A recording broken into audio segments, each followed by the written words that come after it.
வணக்கம் ரிதி. தமிழகத்தில் மக்களவை தொகுதிக்கான வேட்புமனு தாக்கல் கடந்த மார்ச் 20ஆம் தேதி தொடங்கிய நிலையில் அந்தந்த கட்சி வேட்பாளர்கள் தங்களது மனுக்களை தாக்கல் செய்து வந்தனர். இந்த நிலையில் தமிழகம் மற்றும் புதுச்சேரியில் கடந்த புதன்கிழமையுடன் அதாவது நேற்று வேட்புமனு தாக்கலானது நிறைவடைந்துள்ள நிலையில் வேட்பு மனுக்கள் மீதான அந்த பரிசீலனையானது இன்று நடைபெற்று வருகிறது.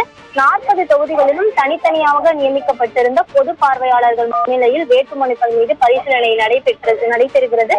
தாக்கல் செய்யப்பட்ட வேட்புமனுக்களை திரும்ப பெறுவதற்கு வரும் மார்ச் 30ஆம் தேதி கடைசி நாளாக அன்று மாலை இறுதி வேட்பாளர் பட்டியலானது வெளியிடப்பட உள்ளது. வடசென்னை நாடாளுமன்ற திமுக வேட்பாளர் கலாநிதி வீரசாமியின் மனு பரிசீலனை செய்வதற்காக தற்காலிகமாக இன்று காலையில் நிறுத்தி வைக்கப்பட்டிருந்தது. அதே போல திமுக அதிமுக வேட்பாளர்கள் இருவரும் மாறி மாறி தங்கள் மீது புகார் அளித்துக் கொண்டுள்ள இந்த வேட்புமனுக்கள் பரிசீலனையானது நிறுத்தி வைக்கப்பட்டிருந்தது. மேலும் திமுக வேட்பாளர் கலாநிதி வீரசாமி மனு தாக்கல் செய்யப்பட்டிருந்த மனுவில் காலாவதியான நோட்டீஸ் வழக்கறிஞர் கையெழுத்திட்டுள்ளதாக பால் கனகராஜ் ஒரு குற்றச்சாட்டை வைத்திருந்தார்.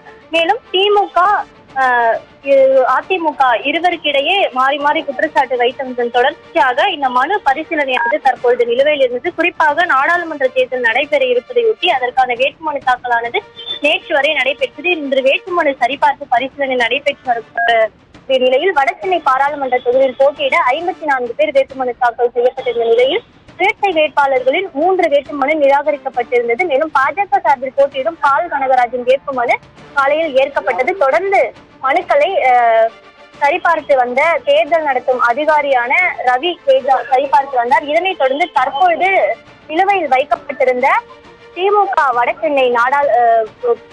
வடசென்னை வேட்பாளர் கலாநிதி வீரசாமியின் அந்த மனுவும் அதே போல அதிமுக ராயபுரம் மனோ அவர்களின் மனுவும் தற்பொழுது அந்த வேட்பு மனுவானது பரிசீலிக்கப்பட்டுள்ளது.